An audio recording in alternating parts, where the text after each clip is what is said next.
So Julian, in one of your previous training videos, you talked about costs and planning those out, and we're going to watch one of the videos in a minute about more focus on a restaurant. And you're going to show us later on about how we can adapt that to other industries, is that right? Yeah, no, that's good. I think it'd be good to sort of adapt it to the sort of hospice or educational work or general residential that we can do. Cool, let's take a look. In setting budgets for your fit out, spend time talking to projected clientele. Get an idea of what makes them feel memorable in terms of their dining experience, and spend time visiting other local restaurants to take note of what works for them and what might not. Set a comfortable budget that you know your resources are available for you, and include a sufficient and appropriate level of contingency to accommodate for any unforeseen expenses. In setting budgets, it's important to understand what drives those budgets. The size or area of a restaurant, and the built will be built at an average cost of between £1,500 and £4,000 per metre squared. Some mega projects will be more than that, but depending on your level and your specification, your budget should fall within this. Costs are affected by the level of the general cost to area, and this can be diluted by the effect of fixed costs. This might be something such as your kitchen, your bar, your toilets, and other necessarily directly proportional areas. Normally you should expect a proportion of approximately 60% front of house to 40% back of house when you're considering your areas. The scale of repeat fit out work will also affect your financial cost per metre squared. This is because when you're creating a new restaurant, you will spend more on your initial development than you will for your fifth or sixth restaurant. A branded coffee shop might cost £1,000 a metre squared to build, but you're unlikely to provide that same level of fit out on your initial concept for the same price. Your front of house is your customer experience, and it needs to be right to set the right concept or ambience for you. You need to also consider the number of covers that you can comfortably fit in there, but by maximising sales at the same time. Your furniture could cost typically between sort of 20 and 35% of your budget. This will relate to fixed furniture as well as actual commercial chairs. Although when you consider a commercial chair, you can spend as little as £80 a seat, up to almost probably £800 a chair, or more, depending on your fit out. Service installations are also non-contact sort of costs that your customer will not see, but will add to their ambience and their experience and comfort. You need to consider your extraction, your fresh air supply, new versus existing installations, and how you might adapt or maintain your installation. Remember, if you don't use a new installation, then you won't get a warranty for it. Your kitchen is a significant proportion of your restaurant fit-out costs. It's the engine room of your restaurant, and without a successful set-up kitchen, you are nothing. Think about your electrical and gas connections within your kitchen. Think about your plumbing, your commercial catering, and depending on the space of your kitchen, this can account for almost as much as 50 to 70% of your entire budget. An average 60 metre square kitchen can cost between £180,000 to £360,000, depending on the type of cooking that you're using and what its purpose is for front of house. Working within an existing kitchen space can dramatically reduce your construction costs. However, expect to refurbish, upgrade and maintain the existing kitchen equipment on your day-to-day. Other cost savings could be to lease equipment. We talked about funding earlier. This puts cost on the revenue expenditure rather than capital expenditure, i.e. you're actually taking it out your profit line rather than your initial capital expenditure at the start of a project. You might also consider second-hand equipment. However, in this instance, you don't have any warranties and you need to comply to the latest regulations. Other fixed costs you might consider is your toilet areas. Your requirements for a number of cubicles is actually based on building regs, although this can vary from council to council too. Your cost per cubicle will be increased with the higher levels of its specification, and you need to consider whether you're going to use dedicated male and female or unisex cubicles. Unisex toilet cubicles tend to have less requirements for total circulation space and can cut down that back of house space that you need.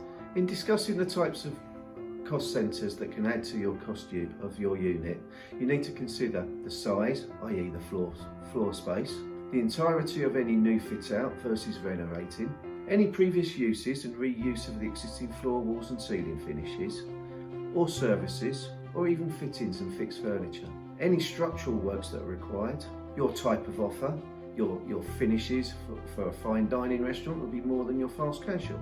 Your type of finish is dictated by that type of use and how durable your restaurant fit out needs to be. In consideration of your location, a station or a shopping centre will cost more than a high street location. Also, you need to consider the quality and level of specification of your kit and infrastructure. When we consider this, we might think of a basic finish. This would include the flooring, the furniture, the counters, the front of house and the back of house fit out. What you do for your staff in terms of your toilets, your restrooms and any reception area that you have. This is ideally a basic finish for a start-up business or a small franchise or smaller restaurant. Despite the lower cost for this restaurant fit out, it's still possible to build a good degree of individuality. It creates a function, creates the right aesthetic and a pleasing space for your customers and your client base that you've established for what you're looking for. We might also consider an enhanced finish for our restaurant. By spending a little bit more money on that restaurant fit out, it's possible to increase the choices available. Whether this means a larger amount of bespoke joinery, more expensive materials, or the addition of unique features, we're all adding to the ambience and the heritage for your restaurant.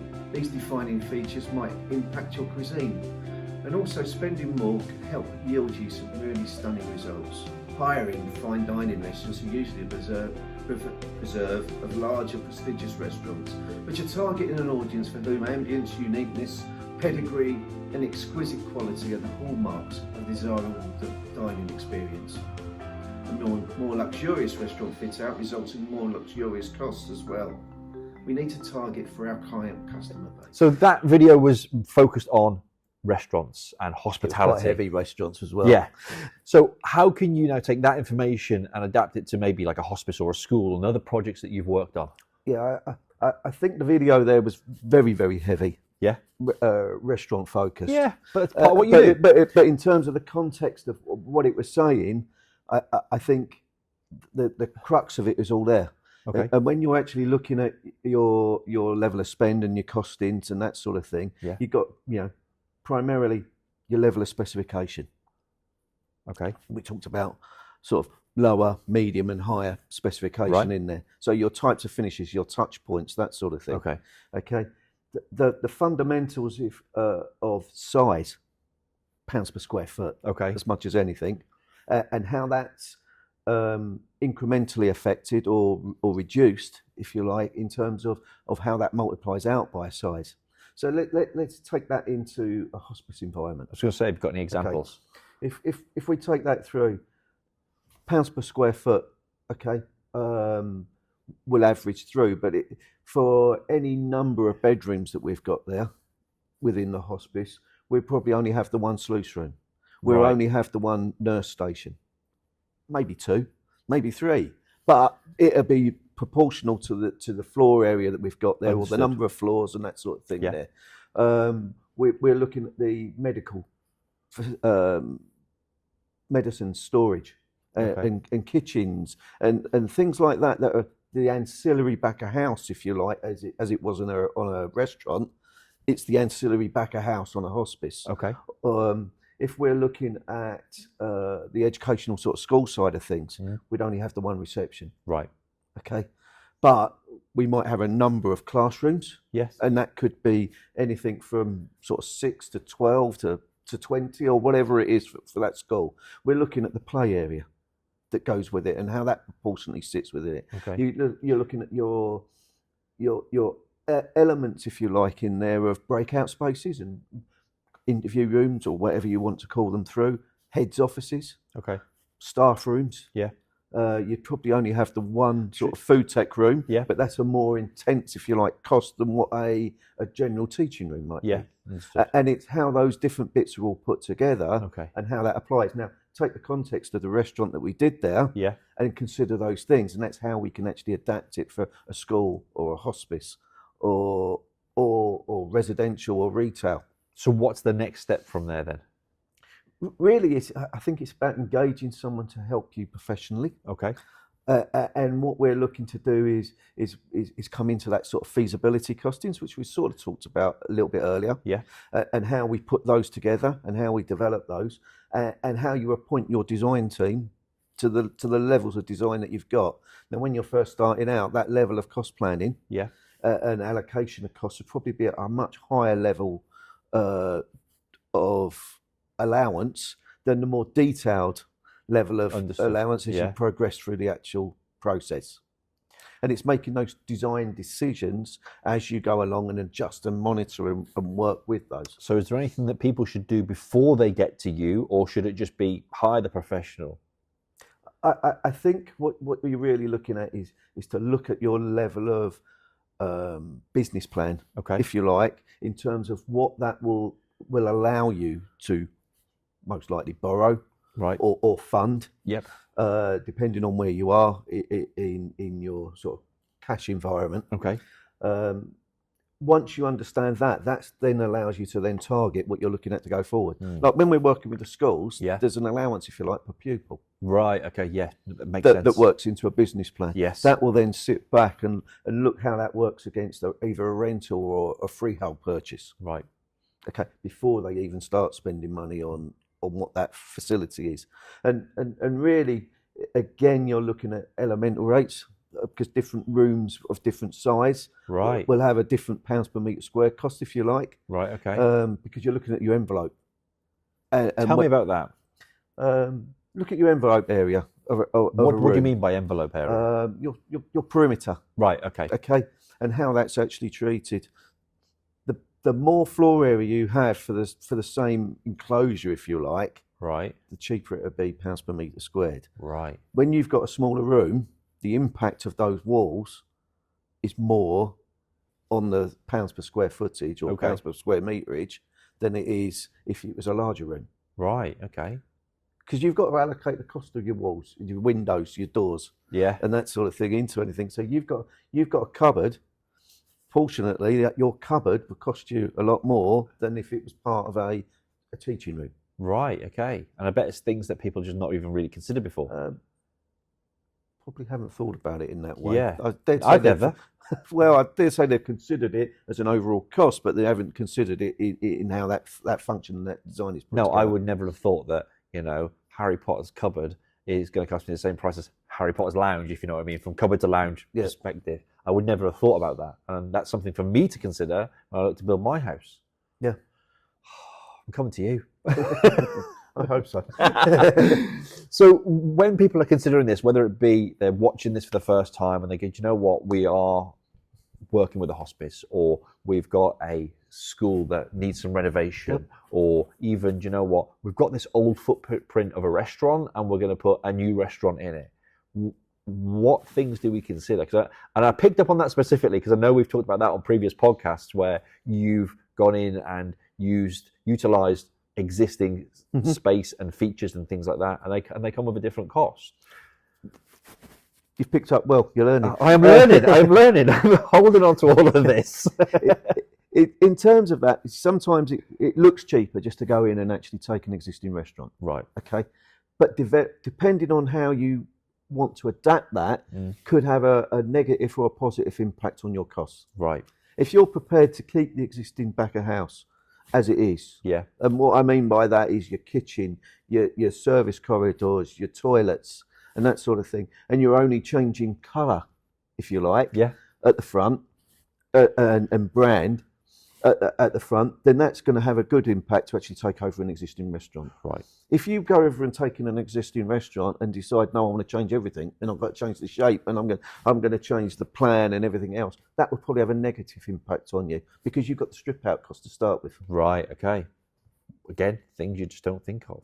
And how does that impact then with like the schools and the hospices and the other work that you do? Same principle. Same principles. Like some of the stuff one of the people I'm working with, when you look at their building stock and where they've taken it from, they've taken alternative uses into their school teaching. Okay. So, for example, the job we just did at Sutton was an office block Right. before. It was 2 office blocks, Yeah. actually, 2 buildings. What you've got to consider now is how the impact of what came in with the Building Act last year, 2023, Okay. whenever this video is being Yeah. viewed, in the UK, and the impact that's had on building control officers and how they interact with you. Mm. Now, because what we've actually got now is there's a much more level of scrutiny, Okay. you might say, Yeah.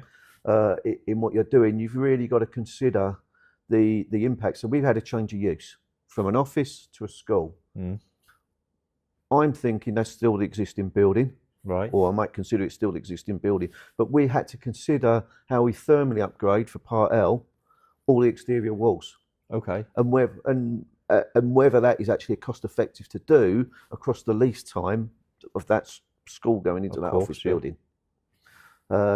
We ran calculations, we liaised, we made proposals, and ultimately we upgraded the walls, but probably not to the extent of if they had been a brand new building, Okay. because the economic effect of actually doing that actually outweighed the term of the lease and the benefit that you'd actually get back from it. Wow. Right. Okay.